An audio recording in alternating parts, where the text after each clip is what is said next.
Hello, this video is for Gemini, and this is your weekly reading with me, Cindy. Welcome. This is for Gemini, Sun, Moon, Rising, and Venus. Because this week we are asking the tarot, we are asking the universe, your spirit guides, what abundance in love is coming towards you? So we're just asking it straight up. And so let's get answers. Let's get answers. If you checked out the Taurus video, which I made just before this one, it was a different camera. The sound was a lot better, but the picture was terrible. I'm going to be returning that camera, so I'm continuing with my iPhone and my little setup here, and so I'm going to return that one and try a different one. So you guys are getting the regular, at least at least if I pull a card, this isn't your card yet, but maybe, well, I have a strategy anyways to get, this is much better image. Why can't I get that on a camera? Why can't I guess my iPhone is not really a phone, is it? It's just a really fancy camera, because the image quality is pretty good compared to video cameras out there. You have to spend like $600-800. I'm not spending that yet. Not yet. I don't plan on that. Anyways, so here we go. What abundance and love is coming towards my Gemini clan?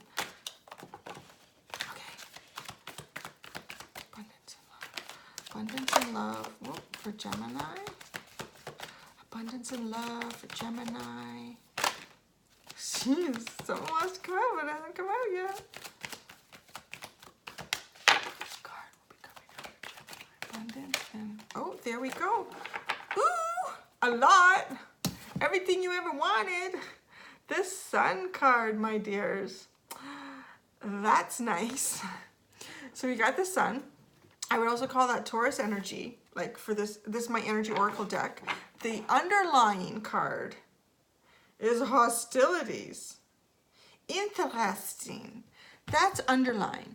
That makes me feel like there's some sort of situation that's around you that you feel like is stopping you from that Sun card. There's something that needs to be resolved, something that needs to be exited, something that needs to be discussed, the truth needs to be spoken, and you need to do it. You're feeling hostile about something, I think. I mean, this is the sword, this sword energy, so be Gemini, right? And you want to go to your Leo Sun energy. What's holding you back? Before we get into that, I'm going to now go to my Return of Spirit deck and get another card for you. Interesting. The ones that I did yesterday, I didn't really have to ask any questions, or I tried not to through the tarot. I just kept shuffling and more information came out. But like with Taurus, I felt I needed to ask questions, and we got a whole on story, and I feel like I do with you with this Hostilities card. So the Return of Spirit deck card that you got was vibrational. Yes, it is. Oh, I wasn't sure, vibration or vibrational. So it feels like whatever this sword you're holding up here, there is an importance to it, because when you speak, you send out vibrational energy. This vibration, and it's really, really expanding from its core center, isn't it? It's really expanding from the core center. So you have the Sun. Your two main cards for abundance and love is the Sun and vibrational. So you will receive this through your own vibrational energy, right? But something's keeping your vibration at the wrong frequency is sort of what it feels like. The bottom of this Return of Spirit deck is power. Taking back your power, feeling your power again. All right, Tarot of Dreams. I love this deck. I love this deck. I need to use it more often, so I'm going to. Why not, right? That's how life should be. I love this deck, so I'm going to use it more often.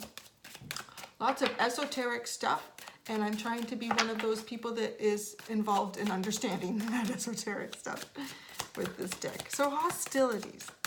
Hostilities. What more can we know about the hostilities card for Gemini?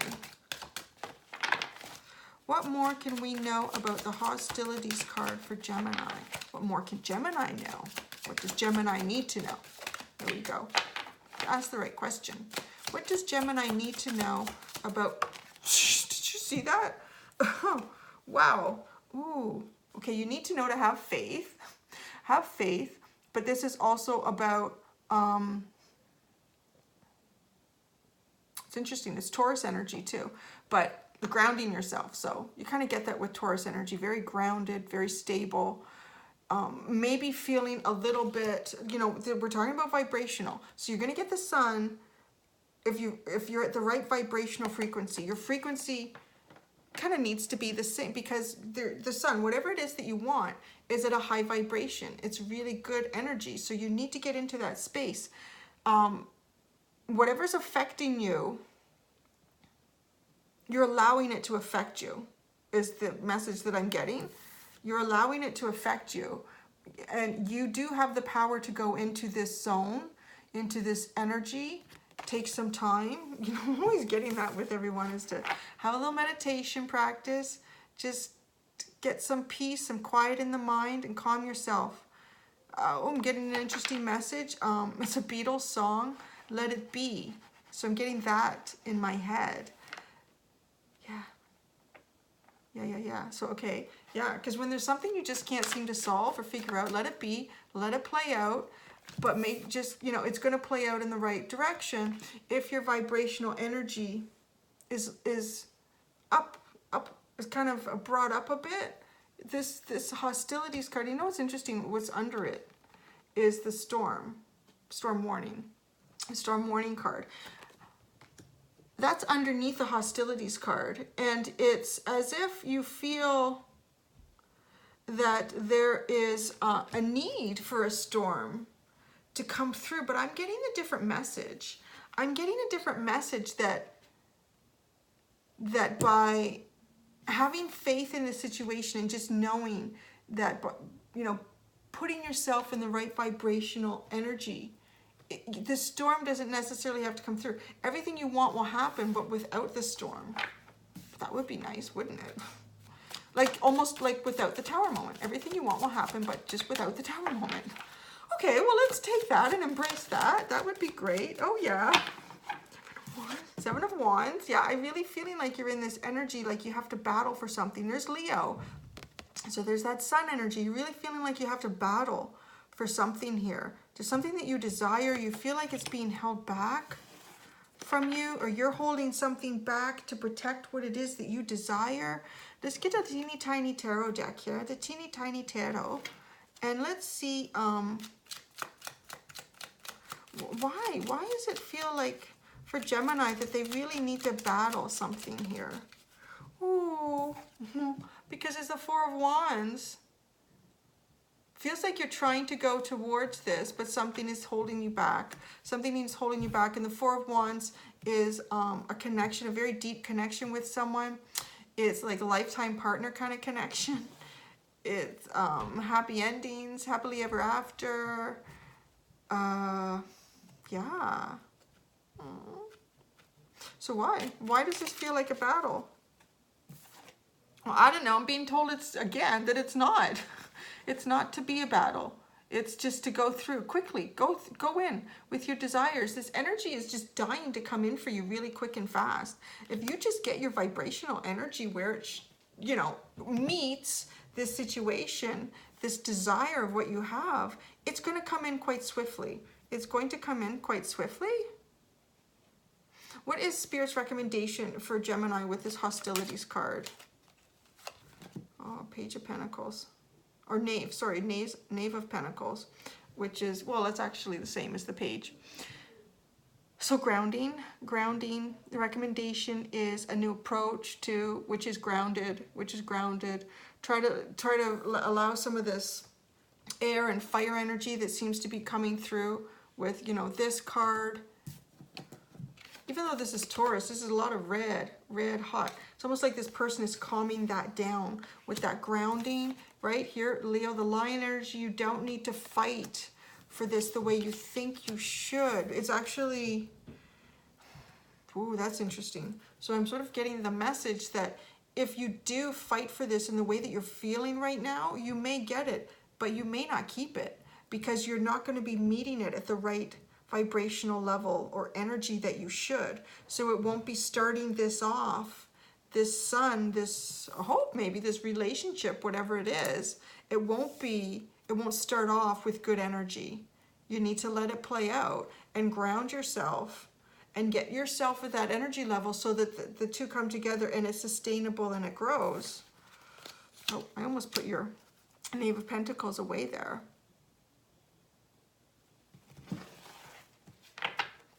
This is going really quick. All right. Wow. It just feels like the message is so clear and simple. Well, let's ask for more information on the Sun. Oh, wow, that was quick. Ooh, it's a choice. Two of Coins. There is a choice here. There's a choice, but a balanced choice. Choice in something physical, so it could be between two people, could be between two jobs, two houses. You have a choice between two houses or two cars. I kind of feel like with the Four of Wands, it's a choice between two people. How does Gemini feel about these two choices? How about choice number one? Let's do choice number one. How does Gemini feel about choice number one?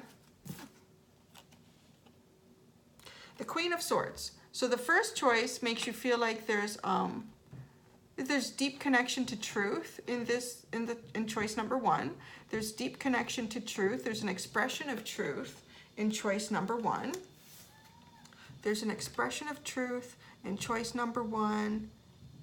It's very confident energy. Choice number two. Ooh, strength. Strength card. Developing your strength. Oh, the complicated web we weave. I've said that already today, I think, for Taurus. Interesting. There's that Leo energy again. So maybe choice number two is like the Sun is your Leo for you. But choice number one is still, but it's not deep feeling and lovey, right? It's a sword energy. It is sword energy, but maybe it's your choice, your truth. Can we get more information about the Queen of Swords?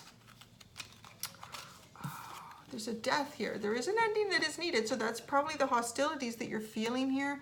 There's an ending that is needed with this. I want to say it's another sword. It's another sword energy, like an air energy, Gemini, Libra, or Aquarius energy that you feel like needs to end.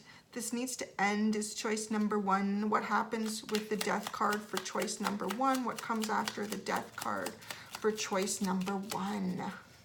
I feel like this is, what's that show with Brady? What's his name? Oh, remember his last name is Brady. He's a black gentleman and he's super cute. And he does that show. He used to be, he kind of him and Drew Carey do stuff. Is it, Let's Make a Deal? I feel like that. So what's behind curtain number one? Mr. Brady, what's behind curtain number one? So after the death card, we have the Knight of Pentacles. We have the Knight of Pentacles. So there is action towards something very stable. There's action towards something very stable. Growth, work, stability. Like growth towards stability is really nice because this is feeling like you're not in that. You're not quite in that yet. And with this storm warning, you're not quite in that. So with choice number one, you need some sort of an ending to something in there. Once you do that, you're going to have action towards what feels like more stability, action toward even, it's almost going to feel like a gift in a sense. This is like a gift, a new direction, and it's stable, it's steady, it's not super, super fast. And where does this bring you to? What does this, oh, the world. All right.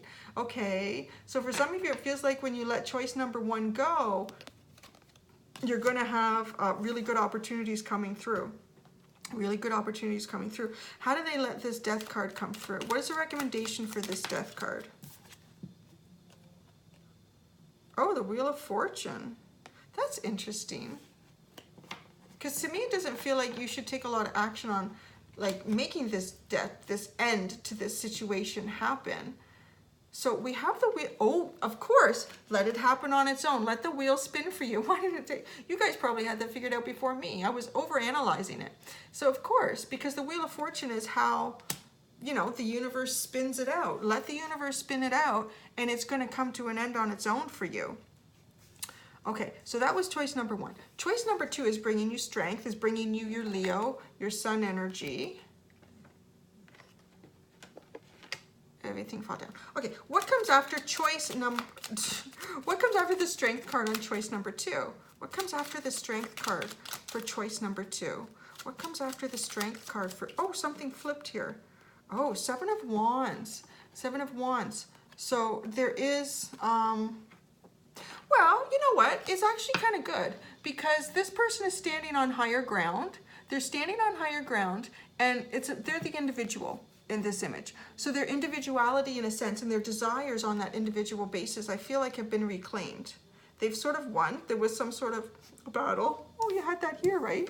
The 7 of Wands with the Leo. It's funny how that's repeating and repeating here.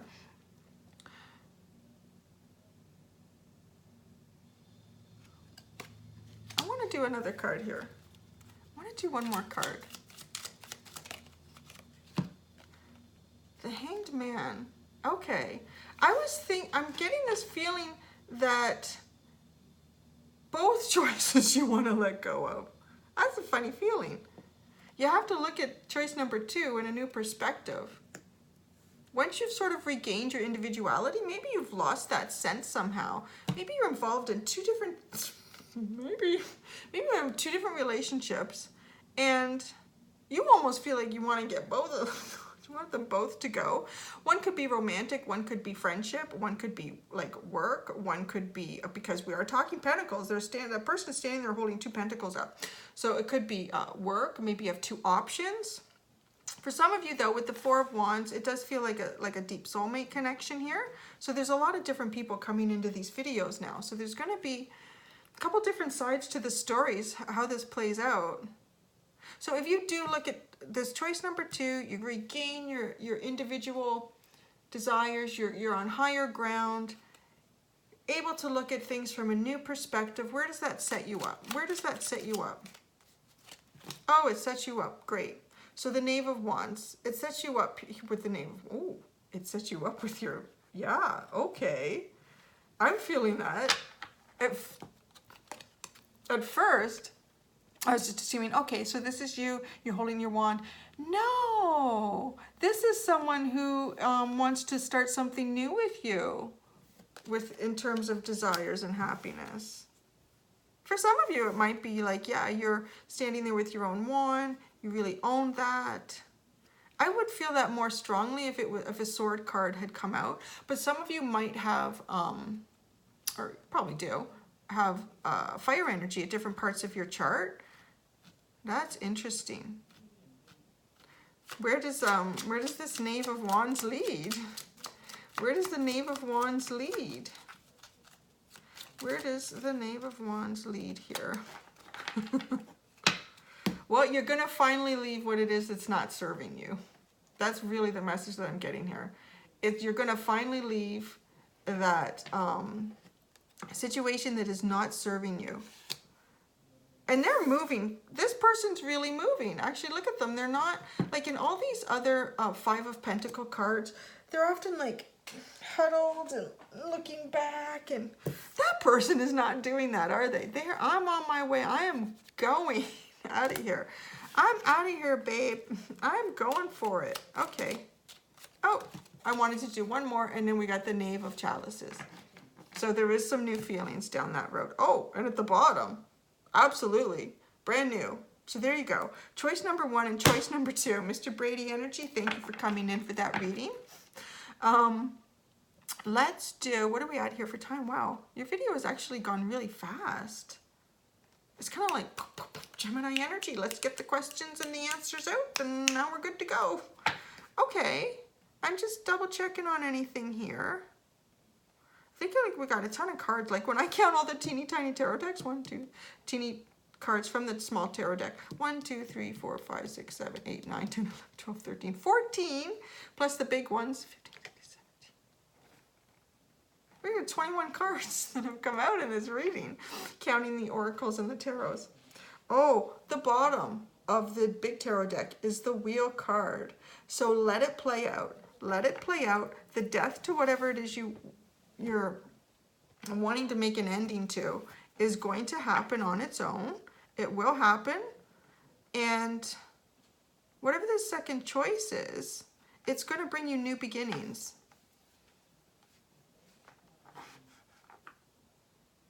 It's going to bring you new beginnings. It's almost like, actually, I feel like half of the people watching choice number 1 is their situation, and then the other half watching choice number 2 is their situation. So either way, it's all good, because choice number 1 ended with the World card. Okay, let's get a message from an Archangel in the Archangel deck for Gemini. Let's get a message from an Archangel. Woo, that came out really good. Comfort. I'll show you the card in a minute. Archangel Azrael, I am with you in your time of need, helping your heart to heal. That's really nice. So if some of you are feeling sort of hostility towards a broken heart or something that's caused you pain, there is angel support there for you. And I kind of feel like that's how they come through, right? They take advantage of a situation like this to communicate with you guys. So there you go.